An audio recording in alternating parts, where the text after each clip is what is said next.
Hey everybody, Stacey Hesser here with your housing market update for August of 2023, where we do a little bit of a deeper dive into what's going on in my neck of the woods here in southern Oklahoma.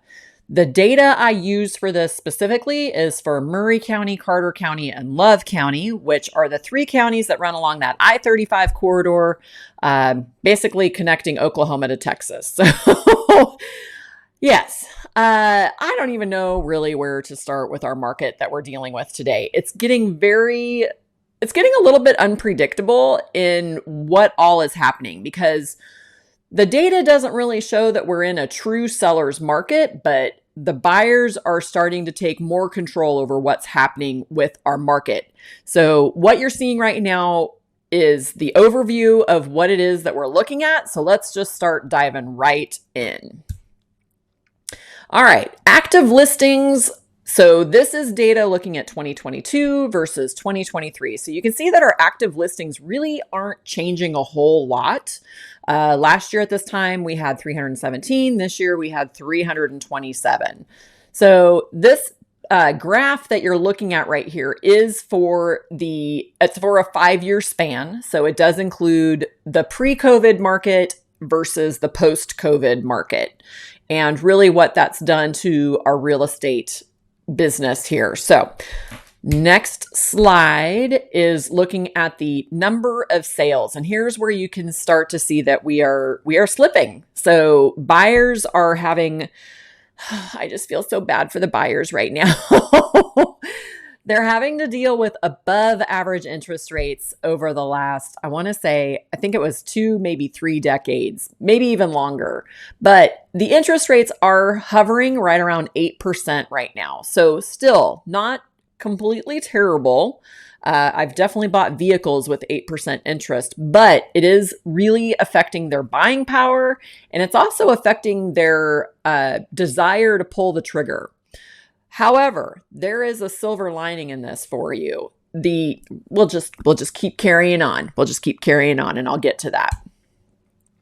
So this is talking about our average days on market. Again, just really showing us that we are starting to increase in our average days on market compared to where we were last year. We have doubled down on that, 31 days last year versus 62 days this year. But as you can see on the left side of this graph, that we are still hugely below where we used to be. This is why it's such a confusing market, because the things that we are experiencing just simply aren't following traditional trends that we have used in the past. Different benchmarks that we used to use in the past are basically null and void at this point. So I don't know. This is the post-COVID economy that we're just dealing with now. As you can see, before we went through COVID, our interest rates were hovering at about 3 or 4%. And look at those days on market that we were experiencing when those interest rates were that low. It's almost like COVID really became some kind of a wake-up call to the real estate industry to get people truly motivated to buy that first home.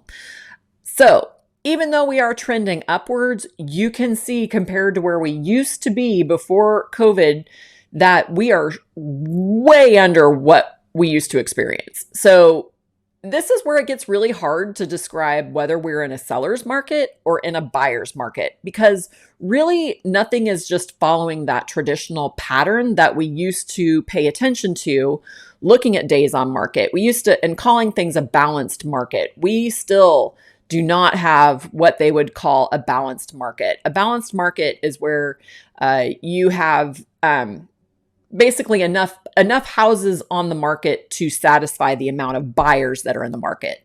So that's really what's throwing us off kilter in a number of ways. But because the interest rates have been going up, buyers are spooked. So buyers are very hesitant to pull the trigger on homes right now. So let's look at the next slide. This is from the Chamber of Commerce. And again, just talking about the economy and what we're looking at in our economy specific to Southern Oklahoma. So what I pulled on here for you guys to look at is to really pay attention to where we are with building permits, the unemployment rate, and retail sales.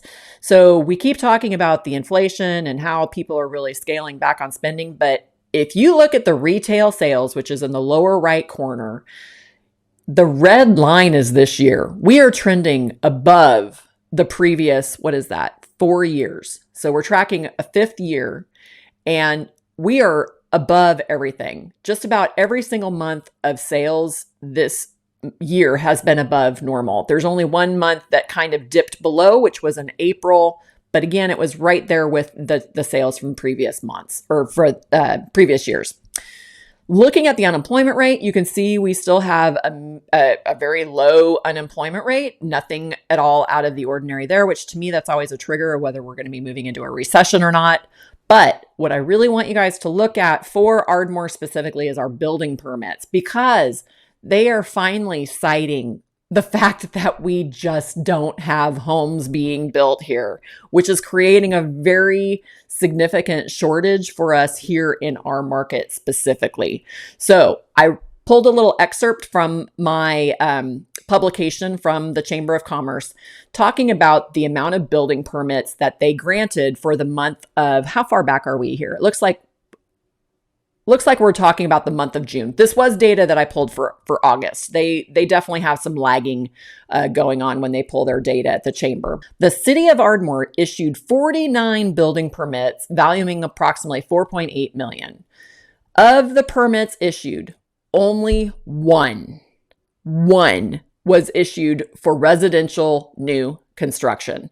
That means we only had one house being put in for a permit to be built in Ardmore. That's what I'm talking about when I discuss our housing shortage here.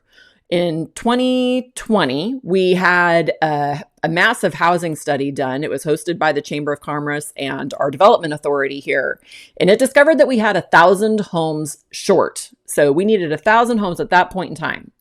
Well, I can certainly tell you, with only having one building permit being petitioned to the city of Ardmore, that our shortage is just getting bigger and bigger and bigger. It is really becoming a problem for us. So even though we're going through all of these things with interest rates and with buyers really hesitating, we still have a huge demand for homes here that is simply just not being satisfied. And you can see it in our home prices.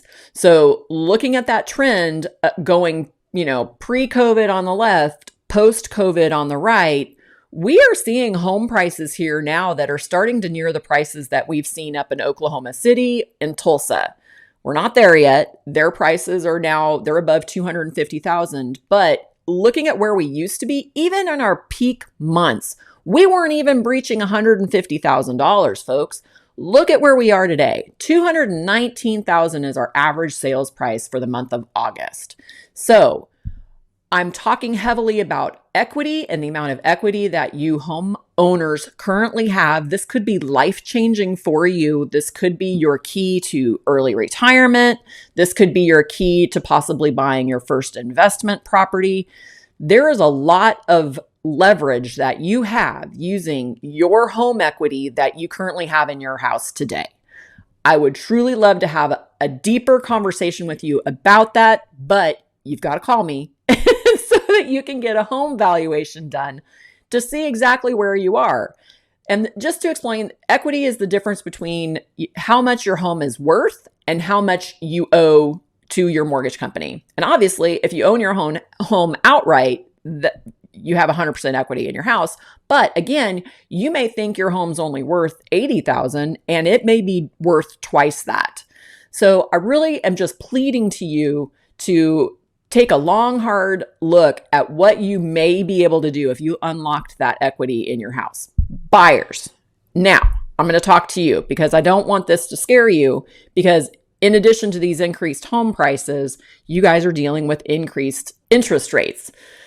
My heart goes out to you, but with the market cooling off as much as it is, there is not a lot of competition for you out there. And you guys really have an opportunity to go to sellers and ask them for closing costs, especially if you're a first-time home buyer and you need help with that. You have that leverage right now to be able to ask for these things because there's not a lot of buyers on the market right now. And people that are selling right now typically need to sell. So they're needing to sell so they can move someplace else and change their lifestyle in some way. So I really want you guys to consider that even though interest rates may be high, this is not something that you have to deal with on a permanent basis. This is something that you can change in the future by doing refinancing. So, serious food for thought. A lot less competition in the market right now for you buyers to go out there. You have a lot more leverage to ask the seller for what we call seller concessions and have them help you with closing costs. Helping you with closing costs can also help you buy down interest rates too. So you may be able to buy that interest rate down. And also, I've helped a number of clients too that are they are part of an Indian tribe. There's tribal funds out there to help you with grants. Grants means that this is money that you may not need to pay back. There are some stipulations with it, so I don't want you to think that this is just free money, but know that there's all kinds of avenues out there for you to find money to help you get into a home, especially today. So I would love to be your helper through this entire process. I've got a ton of information. Like I said, I've helped several first-time home buyers. I've also helped people that are at the end chapters of their lives and they're just moving on and hoping to purchase their very last home. I've also specialized in multi-generational housing. I am here for you. I truly want to help. So call me today, find out how much home equity you have, or find out what kind of home purchase power you have. But you got to call me. Until the next time, you guys, bye.